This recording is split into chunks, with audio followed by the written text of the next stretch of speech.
해가 지면 마을 사람들은 문을 걸어 잠갔다. 밤이 깊어질수록 숲속에서는 정체를 알 수 없는 기척이 느껴졌다. 어느 날 마을 남자가 숲으로 사라졌다. 그를 찾기 위해 수색대가 투입됐지만 돌아온 건 단 하나. 흙바닥 위에 남겨진 신발 한 짝. 이 마을에서는 오래전부터 사람들이 사라졌다. 누군가는 조난이라 말했고 누군가는 산속 어딘가에 그것이 있다고 했다. 2016년 한 편의 영화가 개봉되었는데요. 그 영화는 바로 곡성입니다. 외딴 마을에서 벌어지는 기이한 사건, 설명할 수 없는 죽음과 광기, 그리고 정체불명의 존재. 이 영화는 단순한 허구가 아니었습니다. 감독은 수많은 자료를 조사했고 실제로 전해 내려오는 이야기에서 영감을 얻었다고 밝혔죠. 곡성이라는 이름 자체가 주는 불길한 느낌처럼 이 마을에서는 오래전부터 이상한 일들이 벌어지고 있었습니다. 곡성에는 오래전부터 이상한 소문이 돌았습니다. 마을 깊숙한 산속에 들어갔다 다시 돌아오지 못한 사람들. 1970년대부터 몇몇 주민들이 흔적도 없이 사라졌고 이후로도 실종 사건이 계속됐습니다. 하지만 이상한 점이 있었습니다. 사라진 사람들의 흔적이 거의 남아있지 않았다는 것. 수색대는 실종자가 마지막으로 목격된 장소를 뒤졌지만 그곳에는 발자국도 싸운 흔적도 없었습니다. 마치 흔적조차 남기지 않고 사라진 듯했죠.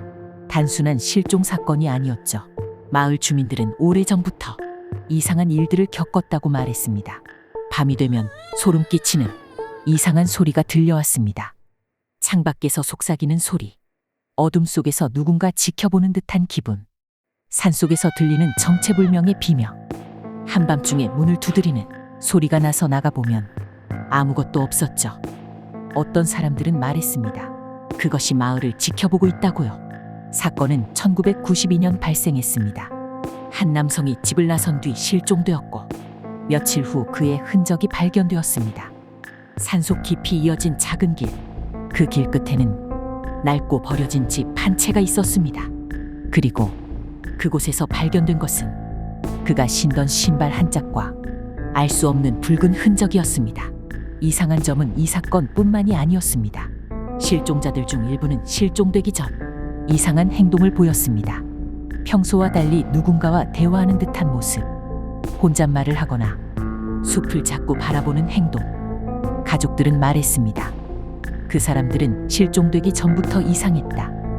마치 누군가에게 홀린 것처럼 말이죠. 이 사건을 두고 누군가는 말했었죠. 깊은 산속에서 길을 잃었고 결국 구조되지 못했다는 이야기였죠. 하지만 이상한 점이 있었습니다. 왜 실종자들의 흔적이 하나도 남아있지 않았을까요? 또 다른 사람들은 야생동물의 공격을 받았다고 했었죠. 하지만 맹수에게 습격당했다면 분명 피나 옷가지 같은 흔적이 남았어야 했습니다. 하지만 그런 흔적은 어디에도 없었습니다. 또한 곡성에는 또 다른 이야기가 있습니다. 이 마을에는 오래전부터 전해 내려오는 무속 신앙이 존재했습니다. 마을 깊숙한 곳에 위치한 낡은 무당집, 그리고 그곳에서 이어져 온 기이한 의식들. 어떤 이들은 말합니다. 이 마을에는 산신이 존재하며 그것을 건드린 자들은 사라질 운명에 처한다고. 실제로 마을에서는 어떤 특정한 장소는 절대 들어가면 안 된다는 금기가 있었습니다. 마을 사람들의 이상한 증언들도 존재했습니다.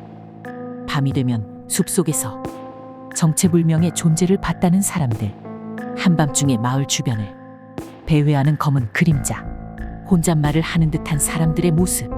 어떤 사람들은 숲속 깊숙한 곳에서 기묘한 의식을 목격했다고 말했습니다. 하지만 그곳에 가서 확인할 용기를 낸 사람은 없었습니다. 시간이 흘렀지만 이 마을에 대한 사건은 여전히 미스테리로 남아있죠. 사라진 사람들은 돌아오지 않았고 마을을 둘러싼 수많은 이야기들은 지금도 여전히 풀리지 않은 채 남아있죠. 오늘날 사람들은 말합니다. 곡성은 여전히 조용한 시골 마을일 뿐이라고요.